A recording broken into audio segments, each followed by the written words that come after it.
સુરત મનપા ચૂંટણીએ આપે સુરતના 75 ઉમેદવારોનું લિસ્ટ જાહેર કર્યું છે। સુરત મહાનગરપાલિકા ચૂંટણીની પહેલી યાદી જાહેર કરાઈ છે। સુરતમાં આપ ભાજપના ભ્રષ્ટાચારી શાસન સામે એક મજબૂત વિકલ્પ બનીને ઉભરી આવ્યું છે। મનોજ સોરઠિયાએ જણાવ્યું છે કે સુરતમાં આપ ઉમેદવારોનો ભવ્ય વિજય થશે। તેમણે જણાવ્યું કે સુરત પહેલી મહાનગરપાલિકા હશે જ્યાં આપના મેયર બનશે।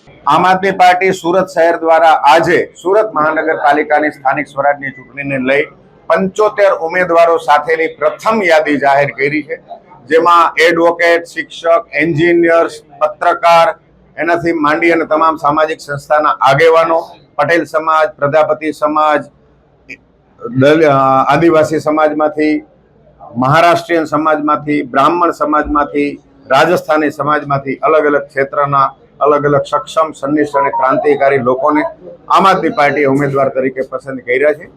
જે રીતે સુરત શહેરની જનતા આમ આદમી પાર્ટી તરફ એક આશાભરી નજરે જોઈ રહી છે, જેવી અમને આશા છે એવા સક્ષમ અને સંનિષ્ઠ મજબૂત ઉમેદવારો આમ આદમી પાર્ટીએ આપ્યા છે। ભાજપના ભ્રષ્ટાચારથી, ભાજપની તાનાશાહીથી, ભાજપના દારૂ ડ્રગ્સના વેપલાથી થાકી ગયેલી જનતા આમ આદમી પાર્ટીને જે રીતે એક ઉમ્મીદથી, જે રીતે એક આશાથી જોઈ રહી છે, એ જ આશા, એ જ ઉમ્મીદને પૂરી કરવા માટે આમ આદમી પાર્ટીએ પોતાના સક્ષમ ઉમેદવારોની પ્રથમ યાદી જાહેર કરી છે અને તમામે તમામ ઉમેદવારોને જીતની, વિજયની અગ્રિમ શુભકામનાઓ।